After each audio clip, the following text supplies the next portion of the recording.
So we have Michael Mann coming in at another GT, but this was a 141 player event. This game was played on War Games Live, so that's something you guys could go back and watch. He did have this final matchup was against Brad Chester, and that was on War Games Live. Very close game. There was some little contentious points about him rolling a 4. He was fighting on death, and he rolled a 4, and it was a 5 to needed because it was outside of a WAAAGH. So keep that in mind. But both players didn't catch it. That's just part of the game. Still enjoy it for what it is. Nobody's mad. So we're still gonna take a look at it. We'll peek at Brad Chester's list too. We just won't get into his actual matchups, just because you can cover that on his YouTube channel on Death and Glory, and because we have another War Horde list we're going to show you. But in this matchup with Michael Mann, he ran a Bully Boyz list, but this was a bit of it was a different archetype from the one we previously showed with the Commandos and Zagrat. So this one has a Beastboss, and he calls this list No Gas plus Wagon. So he has a Beastboss on foot with Ed Stompa. With that enhancement, it is a rerolling wound rolls of 1, and if the unit's already below half strength, then it's full rerolls to wound. That's really nice when you have that wound.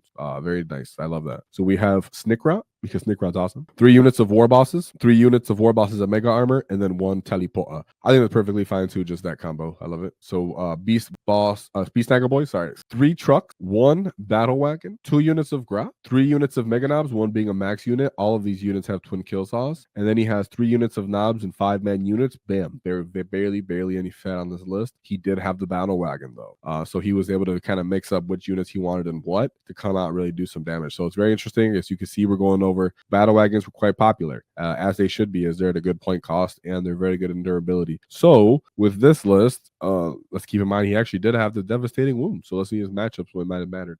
We have into his first matchup, this Chaos Space Marine. So we'll just go through it quick because this has not changed. He has his Demon Prince, Chaos Warpsmith, Chaos Lords, Havocs, Hellbrutes, Forge Fiends. So this would be something that you might have to run into now in the new codex, since they have that Demon Engines detachment. Bully Boyz would do all right into that as long as you bring all Mega, like twin kill saws, and really avoid their really high offensive output early. That way you can kind of tank more turns tanking it. And this might be a matchup where Head Big Mac might become an interesting tech piece in the future into that matchup, but that's for the future. Then he put up 100 points in that game. In his second matchup, he went against Chaos Knights. This is probably Baby Knight spam. So he has War Dog Stalker. He has 1, 2, 3, 4, 5, 6 Brigands. 1, 2, 3, 4 Carnivores. 2 Nurglings, Plague Bearers, and then Sloppy Bow Piper for those Plague Bearers. Yeah, I mean, Brigands have no AP on their Gatling guns.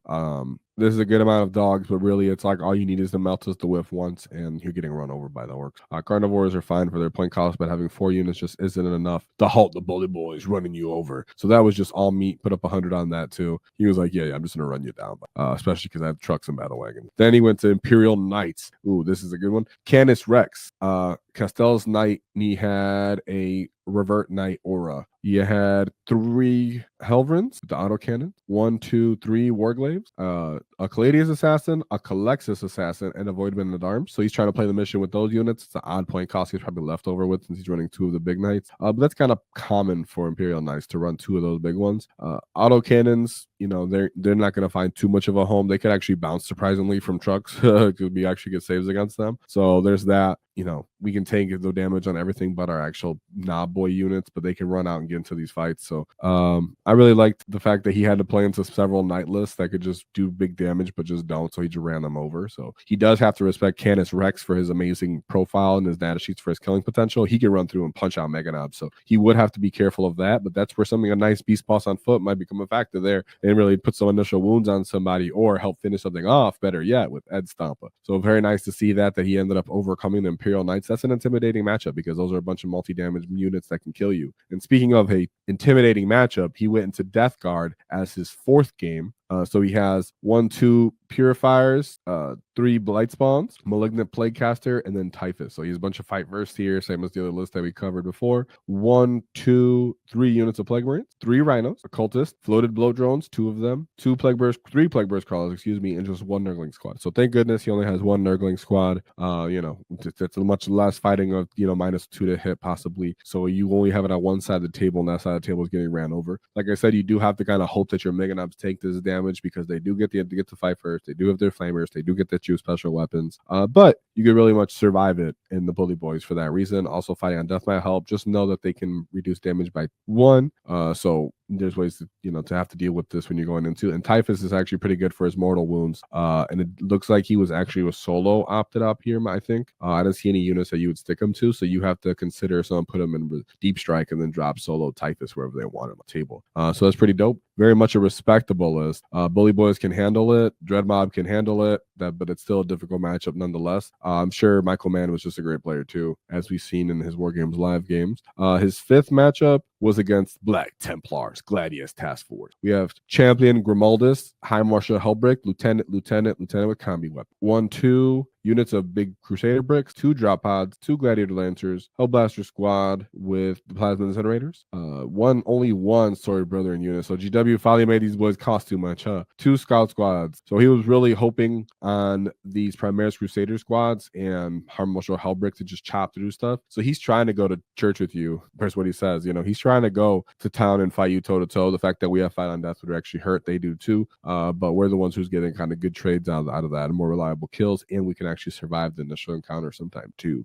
So it is a good matchup for us in this case. We're just like, oh, we have a bunch of 2 damage attacks and you have a bunch of 2 damage bodies with 3 up armor save. Very much enjoying that. So Michael Mann most likely had a good proper scrap with Jay Colward. I'm sure he had a great time. And then we'll take a look at Brad Chester's list, just because he was another great performing Ork list. And he had gas. So we have ATC gas. His list has changed since this, but we'll talk about that after. It's Boss Snickrock, Gazgul Traka, 2 War Bosses, War Boss Omega Armor, Follow Me Lads, because he is walking War Horde, which is the index attachment, 3 Chucks, 1 brick of Flash Gits, 2 units of Grot, 2 units of Mega Nobz with Power Claws, Nobz, 2 bricks of Nobz, a Squig Hog Boy unit, and 2 Storm Boy units. He did drop the Squig Hog Boys and decided to bring more stuff. Other than that, he could talk about it on his matchup, but this was actually a list that went toe-to-toe with the Bully Boyz, the list we just went over with Michael Mann, and he had a good time, and it was a good scrap. So go check it out on War Games Live. He did end up winning that in a very, very close matchup into a very good Ork player that was properly screening with his trucks, trying to take the initiative from him, and Gaz not being able to go down easily and putting 4 damage punches out, giving a nice lethal aura to punch out the boys. Sustain, it just helps you with the volume in that matchup. So very cool, freaking awesome game that you can go see. Great job to Michael Mann though for winning, so getting second place and going undefeated with Bully Boyz at this sort of event. He just brought all meat. That's all it was, boys. He just went there with all just fighting potential, fighting spirit. He didn't come with the fancy shenanigans like Chris did earlier, which I actually liked Chris's list a lot. Just saying they were very different, polar opposite Bully Boyz lists. So in either way you're looking at the Bully Boyz and you want to run either one of those styles of, do I want to take an initial WAAAGH and then follow up with a proper WAAAGH, with the Bully Boy WAAAGH, that's very much on the table. That's on the table, but so is just battle wagons, trucks, bosses on bosses on bosses. If you enjoyed the clip, check out the full video here. If you'd like to see more tactics, click here. Let's get stuck in, lads!